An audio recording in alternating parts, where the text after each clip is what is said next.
2023 June 2ஆம் தேதி நடந்த ரயில் விபத்தை யாராலையும் மறக்க முடியாது. ஒடிசா மாநிலத்தில் கோரமண்டல் எக்ஸ்பிரஸ் ஒரு சரக்கு ரயிலோட மோதி கிட்டத்தட்ட 300க்கும் மேற்பட்டோர் உயிரிழந்தாங்க. 1200க்கும் மேற்பட்டோர் படுகாயம் அடைஞ்சிருந்தாங்க. கிட்டத்தட்ட 2 ரயில் பெட்டிகள் நசுங்கி போய் கடந்தது தான் பார்க்க முடிஞ்சது. அதிலும் குறிப்பாக அந்த 2 ரயில் பெட்டிகள் முழுக்கவே அன்ரிசர்வ்டு பயணிகள், அதாவது முன்பதிவு செய்யாத அதிகமான பயணிகள் தான் பயணிச்சிருந்தாங்க. அவங்களுடைய உயிர் தான் அங்கே பரிதாபமாக பலியானது.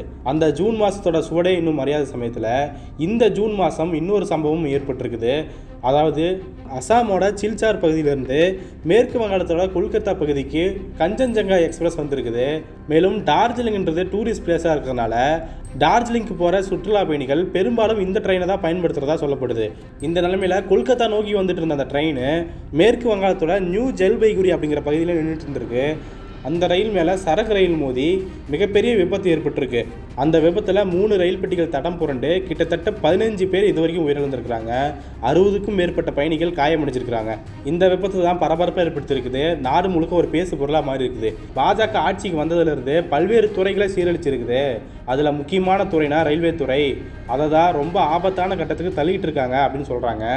இந்த ரயில்வே துறைக்கு போன ஆட்சியிலும் சரி, இந்த ஆட்சியிலும் சரி, ரயில்வே துறை அமைச்சராக இருக்கிற அஸ்வினி வைஷ்ணவ் அவர்கள் துறை சார்ந்து எந்தவித நடவடிக்கையும் எடுக்க கிடையாது. ஒரு துறையை எப்படி மெயின்டைன் பண்ணணும், எப்படி இம்ப்ரூவ் பண்ணணும் அப்படின்னு அதை பற்றி எந்தவித தொலைநோக்கு பார்வையும் இல்லாமல் அது பாட்டுக்கு இருக்குது, அது பாட்டுக்கு போகும் அப்படிங்கிற வகையில் இருக்கார்.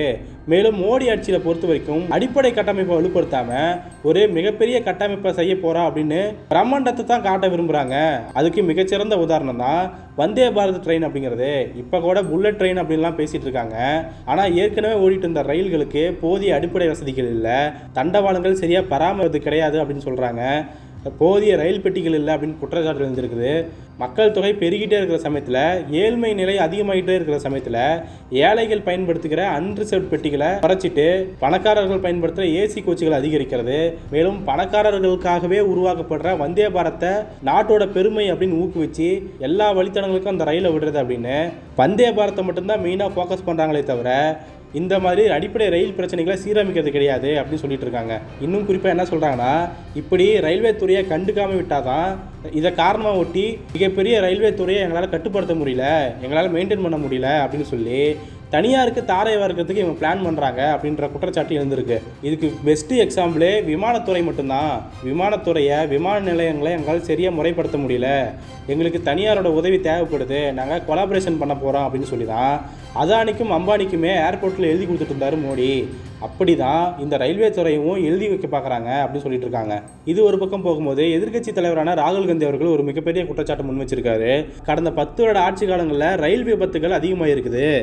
இது எதை காட்டுதுன்னா தவறான நிர்வாகம், மோடியோட புறக்கணிப்பு தான் இதுக்கெல்லாம் காரணம் அப்படின்னு சொல்லியிருக்கிறாரு.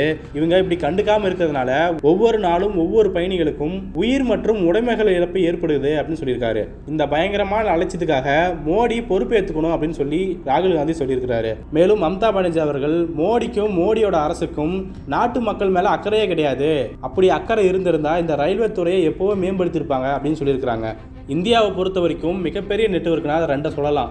ஒன்று போஸ்ட் ஆஃபீஸ் நெட்வொர்க், இன்னொன்று ரயில்வே துறை நெட்வொர்க். அந்த அஞ்சல் துறைக்கும் சரி, இல்லை ரயில்வே துறைக்கும் சரி, ஒரு மிகப்பெரிய பிரச்சனையாக மாறிட்டு வருது என்னென்னா காலி பணியிடங்களை நிரப்பாமல் இருக்காங்க அப்படிங்கிற குற்றச்சாட்டு தான். காலி பணியிடங்களை நிரப்பினா மட்டும்தான் அந்த துறையை சரிவர நிர்வகிக்க முடியும். அதுவும் மக்கள் டெய்லி பயன்படுத்துகிற ரயில்வே துறையில் இப்படி காலி பணியிடங்கள் இருக்கிறது ரொம்ப ஆபத்தானது அப்படின்னு சொல்லிட்டு இருக்காங்க. கடந்த வருஷம் நடந்த ஒடிசா விபத்தில் கூட இந்த வேக்கன்சியை நிரப்பக்கூடிய கோரிக்கை எழுந்துக்கிட்டே தான் இருந்துச்சு. அந்த விபத்தை ஒட்டி பல்வேறு விபத்துகள் நடந்தது. அதில் சிக்னல் கோளாறுகள், மனித கோளாறுகள் அப்படின்னு பலவற்றை பார்க்க முடிஞ்சது. அதில் குறிப்பாக மனித கோளாறுகளுக்கு என்ன சொல்கிறாங்கன்னா, ரயிலை ஓட்டும் டிரைவர்கள், அதாவது பைலட்டுகள் அதிக நேரம் வேலை பார்க்குறாங்க. 12 மணி நேரத்திலிருந்து 16 மணி நேரம் அவங்க வேலை செய்ய வேண்டிய கட்டாயம் ஏற்படுது. அதனால தான் அவங்க உடல் சோர்வுற்று இப்படி மனித தவறுகள் ஏற்படுது அப்படின்னு சொல்கிறாங்க. ஆக ஒரு பக்கம் போதிய இடங்களை நிரப்பாமல் இருக்காங்க, இன்னொரு பக்கம் அது எங்கே பாதிக்குதுன்னா ஏற்கனவே வேலையில் இருக்கிறவங்களுக்கு வேலை டபுள் ஆகுது. அதன் மூலமாக மனித தவறுகள் நடந்து பல விபத்துகள் ஏற்படுது. அதில் பல்வேறு உயிர்கள் பலி போகிற வண்ணம் தான் இருக்குது. ஆக இவங்க முதல் விஷயத்தை பார்க்கும்போது காலியாக இருக்கிற லட்சக்கணக்கான பணியிடங்களை நிரப்ப வேண்டியது இருக்குது. இன்னொரு பக்கம் நம்ம முன்னாடியே சொன்ன மாதிரி வந்தே பாரத் போன்ற ஆடம்பரங்களை கைவிட்டுட்டு அதுக்கு கான்சென்ட்ரேட் பண்ணுறது, அதுக்காக தயாரிப்புகளை ஊக்குவிக்கிறது, அதுக்காக பட்ஜெட் போடுறது அப்படின்னு அதையெல்லாம் கைவிட்டுட்டு ஏற்கனவே மக்கள் பயன்பாட்டில் இருக்கிற ரயில்வே துறையை சீர்படுத்தணும், ரயில்வே பெட்டிகளை அமைக்கிறது, ரயில்வே பெட்டிகளை இம்ப்ரூவ் பண்ணுறது, ரயில்வே பெட்டிகளை அதிகரிக்கிறது அப்படின்னு பல்வேறு வேலைகளை பார்க்க வேண்டியது இருக்குது.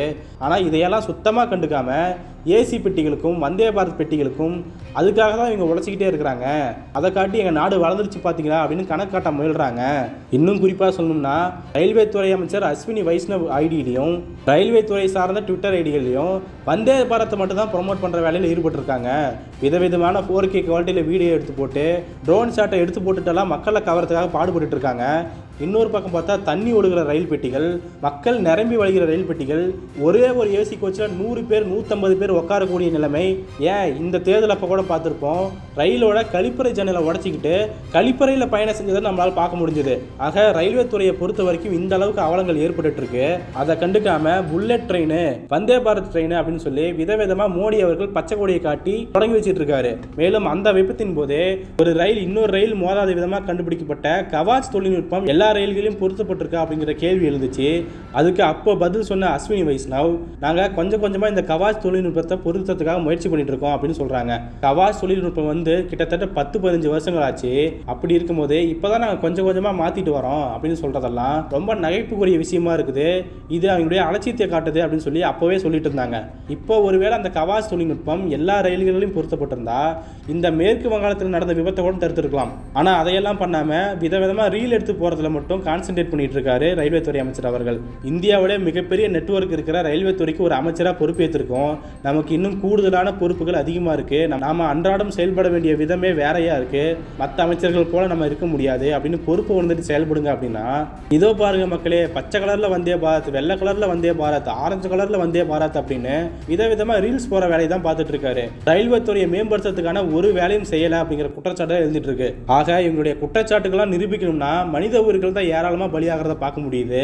இதையெல்லாம் கருத்தில் கொண்டு மேலும் பல உயிரிழப்புகள் ஏற்படாமல் இருக்க மக்களுக்கு சுகமான இல்லை ஒரு சாதாரணமான பயணத்தை வழங்கக்கூடிய ஒரு ரயில்வே துறை இம்ப்ரூவ் பண்ணா மக்களுக்கு இன்னும் பயனுள்ளதாக இருக்கும். தேர்தல் சமயத்தில் மட்டும் ரயில்வே துறையை மேம்படுத்துறோம் அப்படின்னு சொல்லி விதவிதமாக ரயில்வே ஸ்டேஷனுக்கு மட்டும் சுவரு கட்டி பெயிண்ட் அடிச்சிட்டு இருந்தாங்க. ஆக இந்த மாதிரியான வெற்றி விளம்பரங்கள் இல்லாமல் முழுமையான அர்ப்பணிப்போட இந்த ரயில்வே துறையில் நிறைய விஷயங்கள் செய்ய வேண்டியது இருக்குது. அதை செய்ய வேண்டும் அப்படிங்கிறதா மக்களுடைய எதிர்பார்ப்பாக இருக்குது. இவங்க கொண்டிருக்கிற கொள்கைக்கு 3வது வாட்டி வரை ஆட்சிக்கு வந்திருக்கிறாங்க. இதையெல்லாம் கண்டுக்குவாங்களா, இல்லை மக்கள் உயிர் போயிட்டே தான் இருக்க போகுது, அதுவும் ஏழை மக்கள் உயிர் போயிட்டே தான் இருக்க போகுது அப்படிங்கிறதா தொடருமா, என்ன நடக்குது அப்படிங்கிறதெல்லாம் பொறுத்திருந்து பார்க்கலாம்.